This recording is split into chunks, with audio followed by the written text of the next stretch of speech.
All right, guys. Just here to. I think today's a good day for laughter. I think today's an excellent day for us to laugh. There's a lot of distractions going on right now. A lot of other distractions across the entire globe. And if you don't watch yourself, you're going to be distracted with these things as well. I just sat back today and I looked at several of the news items across the Caribbean.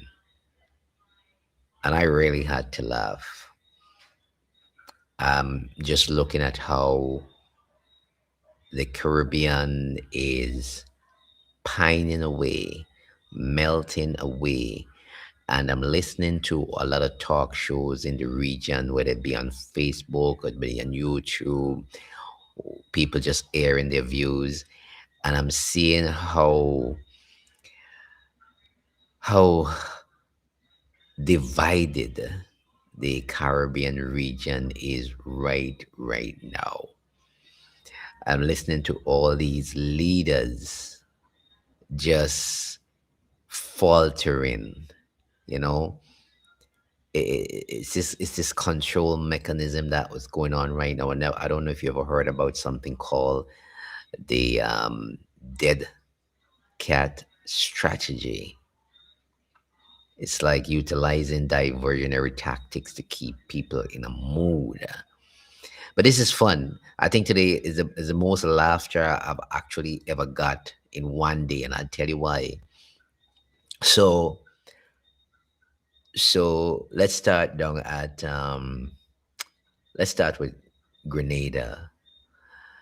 So Grenada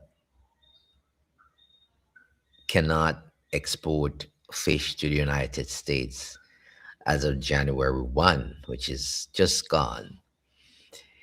And we all know what was transpiring in Grenada for a while, where they were saying that they needed the country to use as a temporary radar facility installation, the Morris Bishop Airport, actually. And up to today, that has not happened, right? And lo and behold, last year, Grenada was doing some work in terms of cleaning up its fishing industry, right? Grenada was doing some work in cleaning up its fishing industry. And they went to parliament and they passed several legislation so that they'll be able to export fish to the United States. However, that did not take place. So now they're banned from sending fish exports to the United States of America. That's number one. Number two, they simply refused the radar facility on Grenada. And yesterday, you're seeing the United States of America placing a level 2 travel advisory on Grenada, which means you are to take extra care if you're going to Grenada. Now, let me just go through this thing quickly with you as to what it really means to have a level 2 advisory on your country. Let me see if I find this immediately. So this is it's right here. Let me just get it up on the screen for you so that you'll be able to see it for yourself. I don't want you people to say I'm lying, because they usually say that I come with nonsense. So let me get it up on the screen for you. Where can I share this screen? Oh, okay. So if you look, I'm hoping that you'll be able to see it there. Let me expand it for you. Here's what it says, basically. It says US issues level 2 travel advisory for Grenada. As of January 5th, the US State Department increased the travel advisory for Grenada to level 2. Exercise increased caution. The update include the addition of a crime risk indicator, the removal of specific areas of increased risk, and a general update to the advisory summary. The primary reason for the increased advisory level is the risk of crime they're seeing in Grenada. The sources provide the following details. According to the State Department, violent crimes can occur anywhere on the island. They said American citizens have specifically been victims of armed robbery, assault, burglary, and rape, and in some instances have been killed, the release noted. Travelers are warned that local police response times are often slower than one might expect in the United States. The report also states that there has been a reported increase in thefts from yachts, specifically targeting cash, navigation equipment along the southern shore. Data from Grenada shows only 10 homicides occurred on the island for 2025, with all cases being solved. So let's take a look at that in its entirety.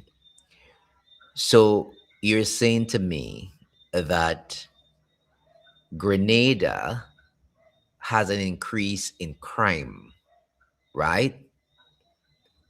An island which had 10 murders, 10 murders in 2025 has an increase in crime. And all of the 10 murders, based on what the police reports in Grenada are saying, is that they have all been solved. Those crimes, they have been solved, as in they got people, they arrested people, so nothing is outstanding on those crimes, to say. Maybe the sentencing, maybe all that court matters are still going on, but the most effective thing is that they got the people who committed the crime. 10 murders, and you're now issuing a level 2 advisory for Grenada, stating basically that crime is a serious problem on the island. Could somebody explain that to me? I don't know. Maybe somebody needs to explain that scenario to me, because I'm at a loss in understanding exactly what that means at this point in time for Grenada. Is it because Grenada maybe had refused, put up a resistance to something? What is it? You need to explain. Somebody could explain it to me. Somebody who's out there in the in listening this right now. Maybe you will be able to explain it to me and let me know what your thoughts are on it, because really and truly, I am at a total loss as to what is really going on comes to this.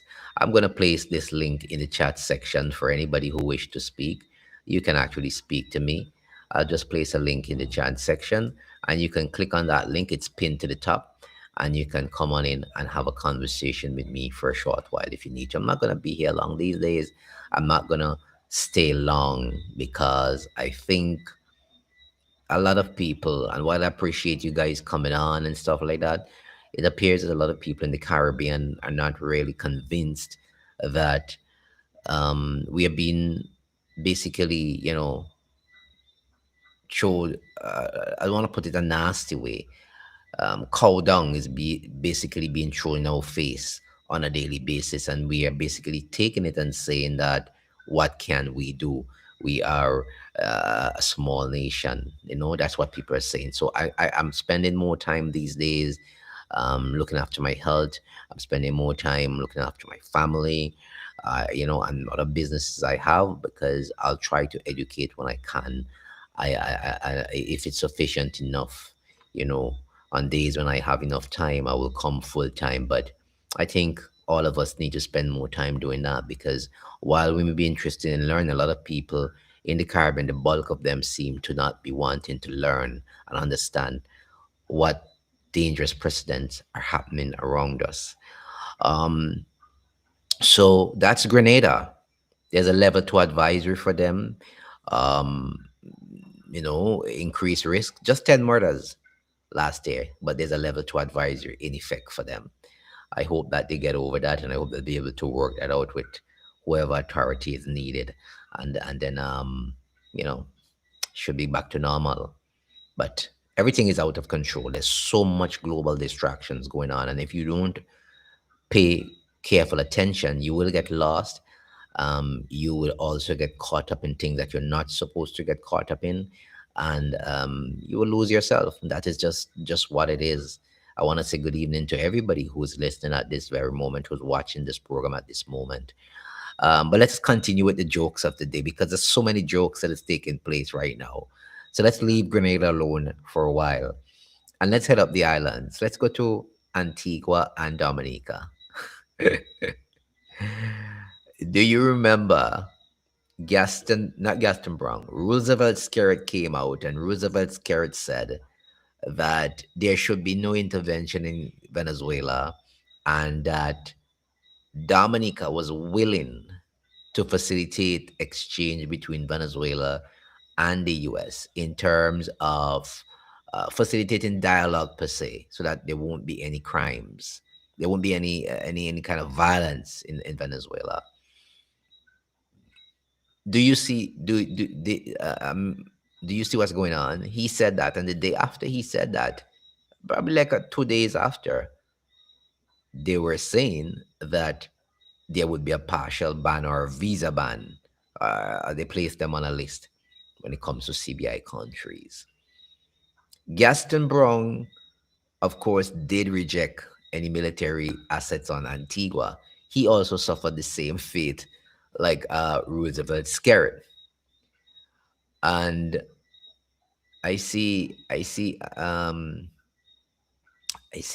says two tankers will cease today. Yes. Um,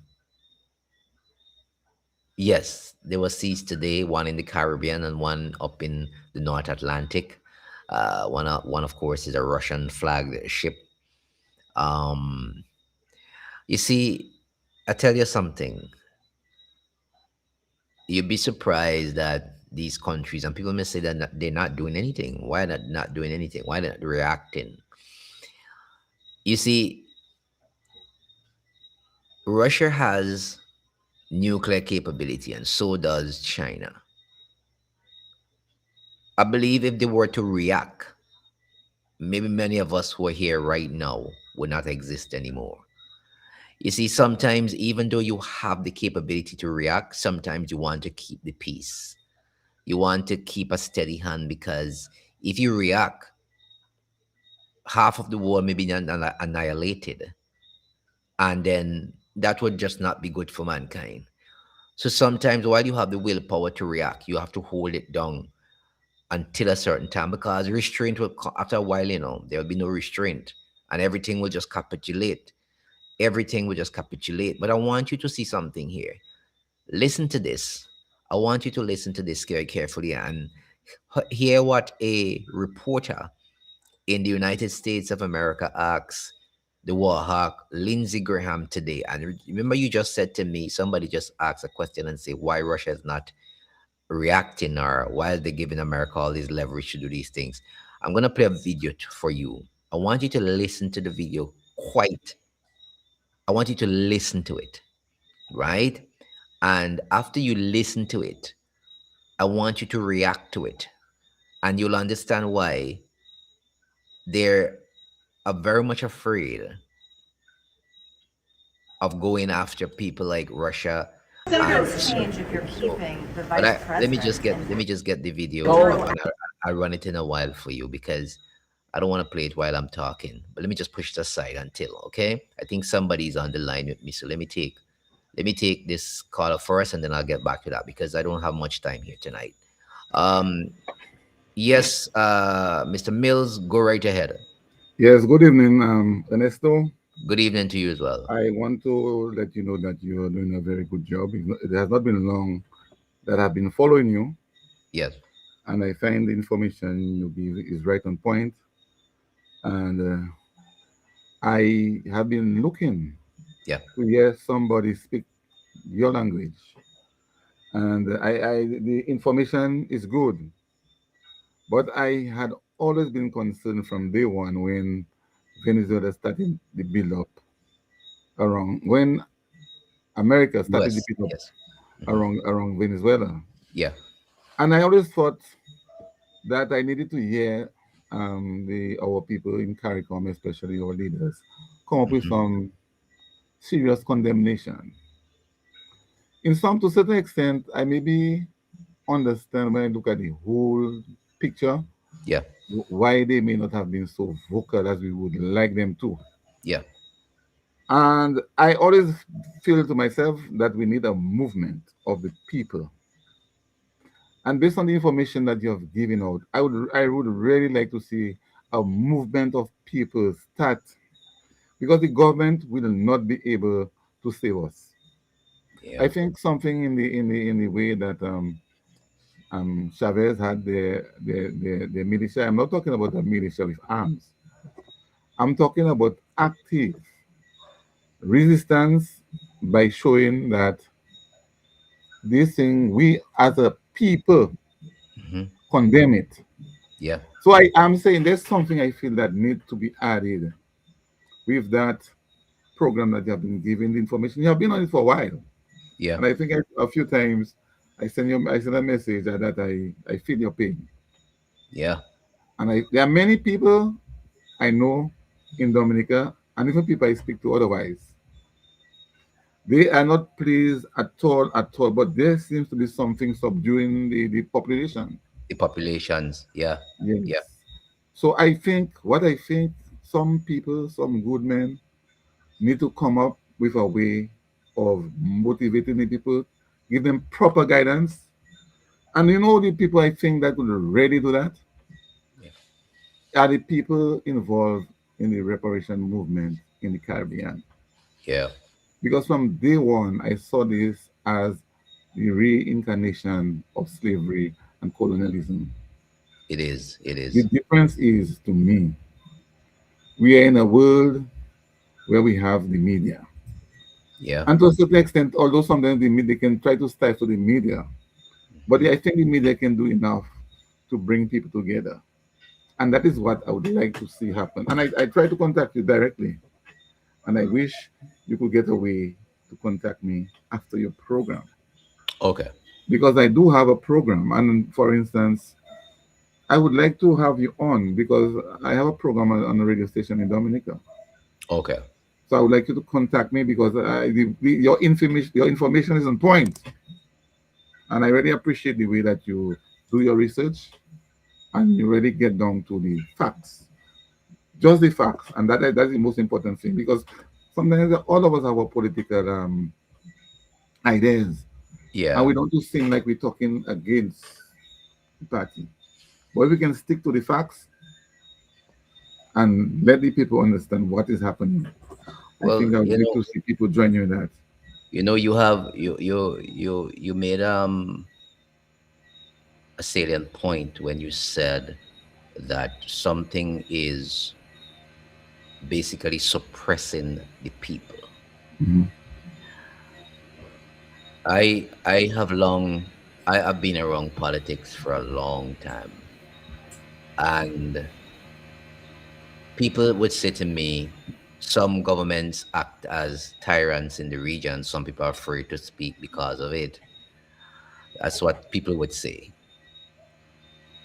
But when people come out after 20 years or 15 years of a government and they decide to vote and they vote out an entire government, I ask myself, so what do you mean that they were suppressed then? I kind of I'm trying to figure out something with our people. I'm really trying to figure it out, what it is. I know we had slavery and it left a very nasty scar on the minds of this region.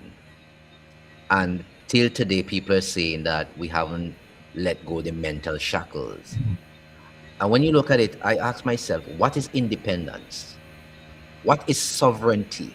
Because none of these things exist when might becomes right. Right now, the situation in this Western Hemisphere is that might is right. Mhm. There's nothing called sovereignty and independence, really. And the leaders in these little islands, 2x4 islands as we call them, say, we are independent and sovereign nation. My friends, that is a phrase. That's a phrase in time. That's not a real thing. That's a phrase in time. Because might is right. That is what we have just witnessed. Might is right. That is what we have just witnessed. And I keep telling people it's not a matter of defending Maduro. And I keep telling them that it's not defending Maduro. It's the principle behind what people do to sovereign countries, as they call them. They call them sovereign countries and independent countries. Because if you can swoop down in the middle of the night, take a man out of his bed, haul him off his bed with his wife, that's a kidnapping. That's not a capturing. That's a kidnapping. In any civilized society, if you were to walk into a man's house tonight, put a gun to his head, and take him off his bed, you think they're gonna call that capture? They're gonna call it kidnapping, That's a and criminal that's a crime. kidnapping. Yeah, And that's a crime in any yeah. civilized world. That's a crime, right? So we have a problem, and then there's the propaganda machine on the other end, which is a problem for lots of us. We grew up watching television from the West, which clearly makes us think as if that whatever happens with America is correct and there's nothing wrong with it. That's another problem we are facing, right? Yep. Our television stations in the Caribbean have never dialed out of the American thing. They've always tuned into those programs. We don't have much local programming. We don't have much local history being shown. But added to that, I have been telling people for the longest while on these programs, the only how we're going to push back against a state like America, anything that is called giants. Number one, CARICOM has to be a real body, not just a talk shop, a real body. Some people will have to give up their rights, some rights in their countries.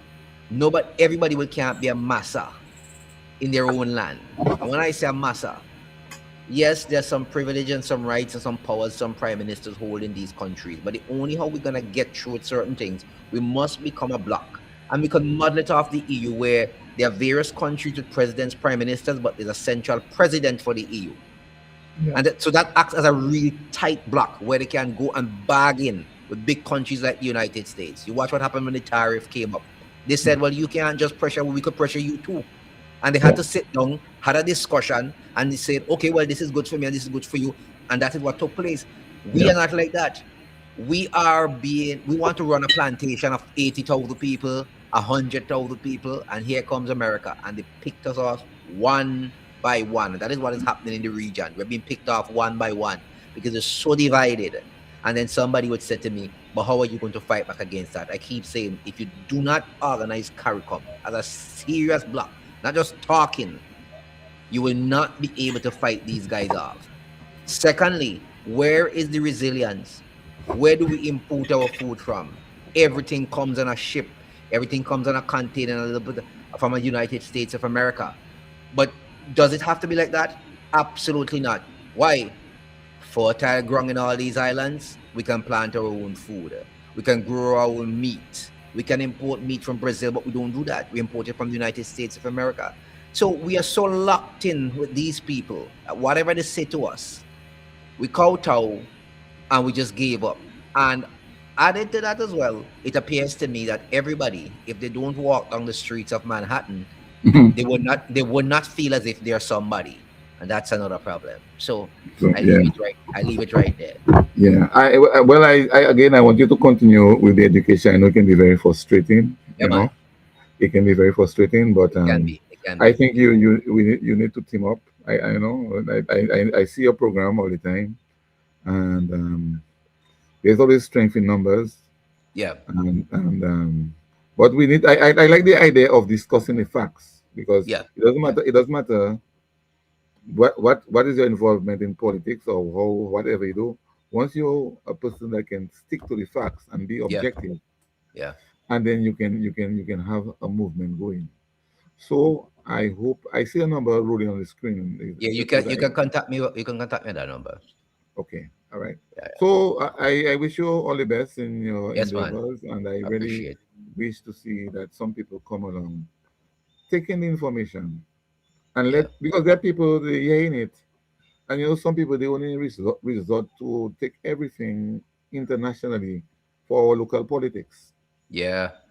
If they think it is something that's going to expose the government or make the opposition look bad, Mm-hmm. they rally on that for that purpose.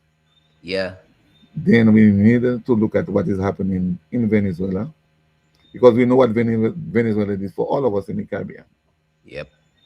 Okay, and I really believe in what Chavez saw, and I believe nobody's perfect, No, nobody's perfect.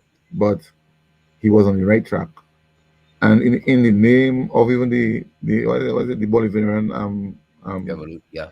revolution, the Yes. ideas that the resources of the people are for the people.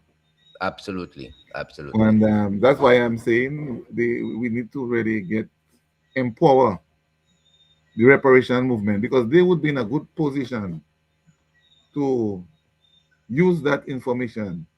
As far as I can see, it is modern day slavery. Yeah, it is. Yeah. It is. So I am happy to get the opportunity to All right. really contact you. I'm following you all the time, Thanks a lot, man. and, Appreciate. let us see what we can really do thing without really bringing ourselves in more danger. Yeah. But people need to be awoken, and they need to be Yeah. aware. Absolutely. If you have Absolutely. people who are aware, their soul, your mind, your spirit Yeah. will live on. You'll be able to stand, and you'll be able to get a way to survive.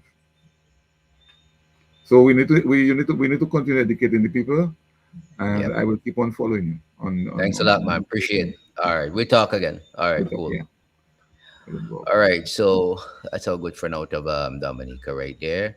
Do appreciate him coming in and making his point and stuff like that. We are content to share ideas, and that's the best way in moving forward. Um, I was talking about this whole issue of somebody had said,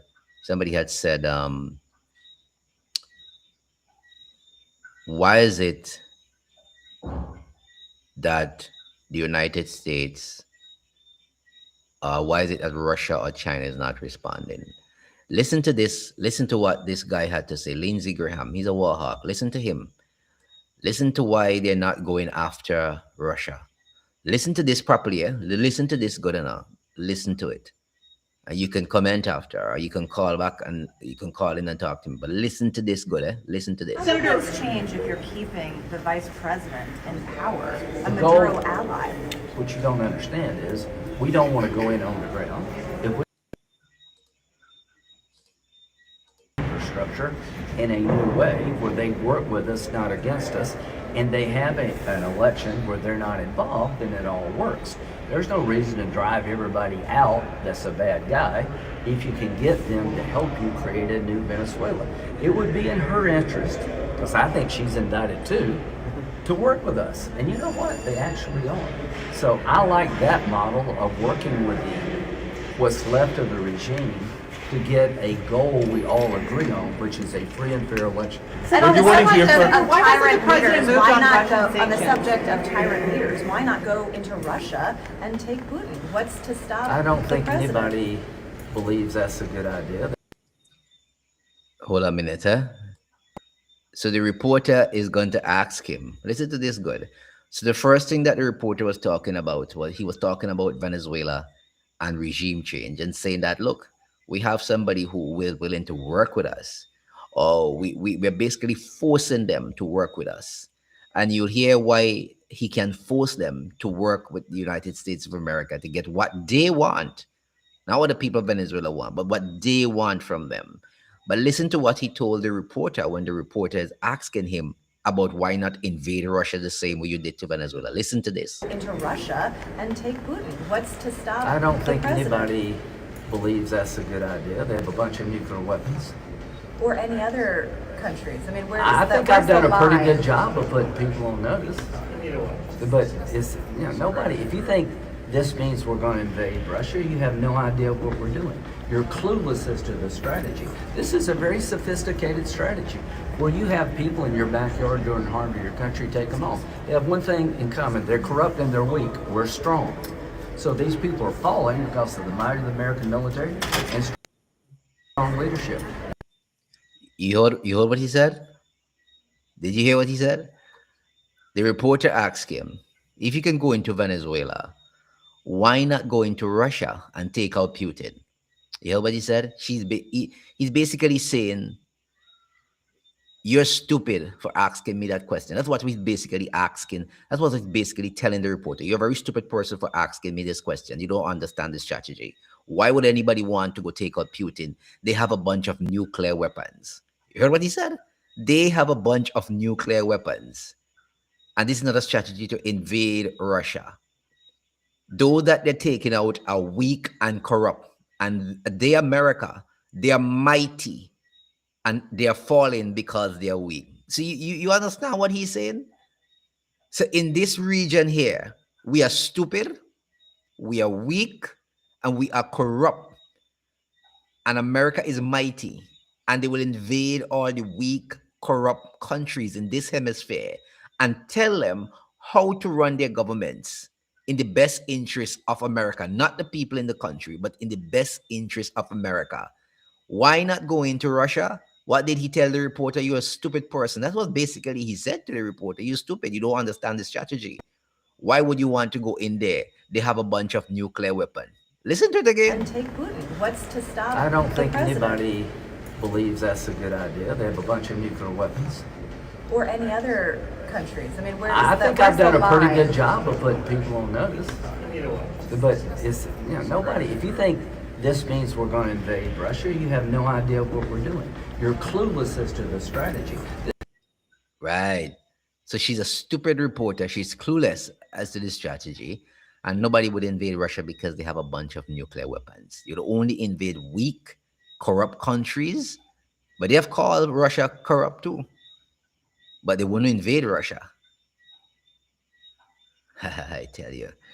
So bullying is a strategy. And monkey knows which tree to climb. So I'm back to Gaston now. I'm just laughing my head off with this whole thing. Gaston and Roosevelt, Skerritt and Dominica. So Roosevelt says that nobody should invade Venezuela, and he wants to be somebody to help, to talk about it. Then he gets lashed with visas. Antigua was talking about no military, and then they get lashed, right? They get lashed, right?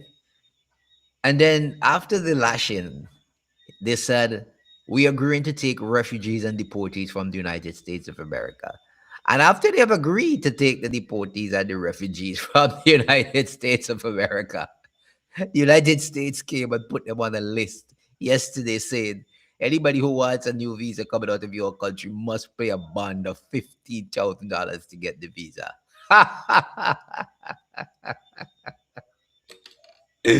Listen, oh my father in heaven, I tell you all, this place is a joke and a half.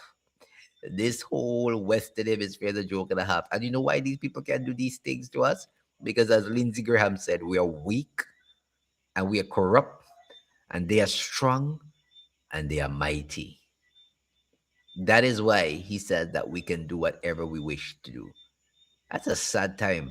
It's very, very, very sad time that we are living in. Very, very, very sad time. I am here. I am laughing my head off because it's like, wow, these guys are just telling you everything that they will. Man, I tell you, this is crazy. This is crazy. Hmm? I mean, like, could you believe this? Wow. But anyway, that's how it is. That's how it is. Ay, ay, ay. But that's how it is. They are big bad bullies. They do the world of good. They have the most democracy. They spread it around the world. That's what they say. And everybody else is chicken feed. Absolute madness. And the reason why they can do that to us is because we're not united as a block. And we don't intend to ever be united. And until such time, they will continue to do whatever they wish to do with us. That's what it is. Like I said, I don't intend to spend long. It's been a good day for me. I got a good laugh. I think that laughter is good medicine for the soul. And I just came to spend a half an hour with you guys so that, just chit chat and move along. I don't think anybody else wants to call and to say anything, so I'm going to shift off of this system here. We'll spend some time in my scriptures in my scroll, and then I'll have a good night's sleep, and I'll send praises to Yah, and I'm not going to be worried about Trump and the rest of them. All right, so you guys have a good night, and take it easy and take care, and we will talk again.